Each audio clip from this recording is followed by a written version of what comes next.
Bite द्यायची आहे, का नाही देत आहेत बाईट? काय मी तुम्हाला काय लल्लूपंजी वाटतोय का?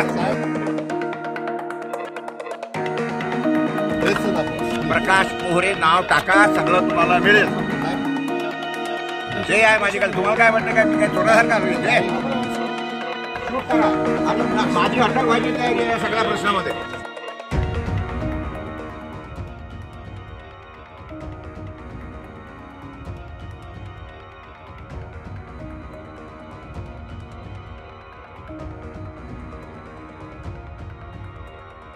मला जातो आहे या सगळ्या शूट करा आणि माझी अटक व्हायची तयारी आहे या सगळ्या प्रश्नामध्ये. काय चिंता करू नका तुम्ही. लिहून घ्या, कॅमेऱ्यामध्ये लिहून घ्या. सगळं काय चाललंय तमाशा. थांबा, बाईट देऊ दे. बाईट द्यायची आहे, का नाही देत आहेत बाईट?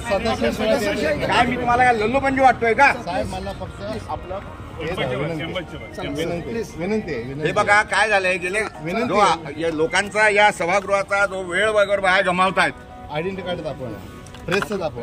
प्रकाश पोहरे नाव टाका, सगळं तुम्हाला मिळेल. नाही पण विधान भवनचं दाखवा. जे आहे माझी काय तुम्हाला काय वाटतं? काय मी काय थोडासारखा आलो इथे? मागे घेणार यार. समोर बघा, समोर बघा.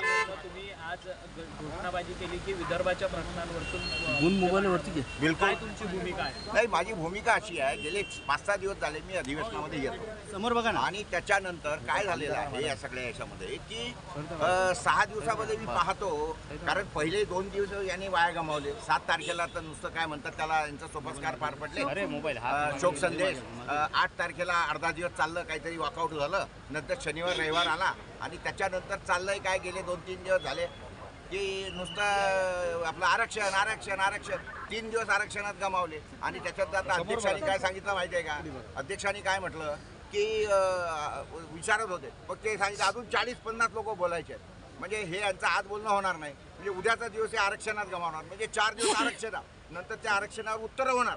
म्हणजे अख्खं अधिवेशन तुम्ही म्हणजे म्हणायला तुम्ही 14 दिवस, त्याच्यातले 4 रविवार गेले, सुट्ट्या गेल्या, म्हणजे 10 दिवस. आणि त्याच्यातले तुम्ही 4 दिवस कशात गमावणार? ह्याच्यातून 2 दिवस गेले तुमचे शोक प्रस्तावात.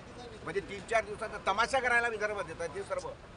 आणि या संदर्भात वॉर्निंग दिली होती आम्ही की यावेळेला विदर्भाच्या अधिवेशनात विदर्भाचेच प्रश्न घ्या. आमचे जर प्रश्न संपले असतील तर बाकीच्यांनी जरूर त्यांचे प्रश्न विचारावे. आणि त्याच्यानंतर जर इथं विदर्भाचे आमदार गप्प राहत असतील या सगळ्या संदर्भामध्ये आणि बाकीच्या लोकांना बोलू देत, बाकीच्या आमदारांचं मी अभिनंदन करतो की ते इथं येऊनही त्यांचे प्रश्न मांडतात. नालायक आमचे विदर्भाचे आमदार आहेत, त्यांनी ह्याच्यावर मी त्यांना नालायक म्हटलं म्हणून माझ्यावर हक्कभंग दाखल करावा. मी फेस करायला तयार आहे. तुम्ही गॅलरीत गोंधळ नाही घातला. हे जेव्हा त्यांनी 40 नावं घेतलीत ना की अजून एवढे लोक पण बोलायचे आहेत आणि अपक्ष अजून वेगळे आहेत म्हणे,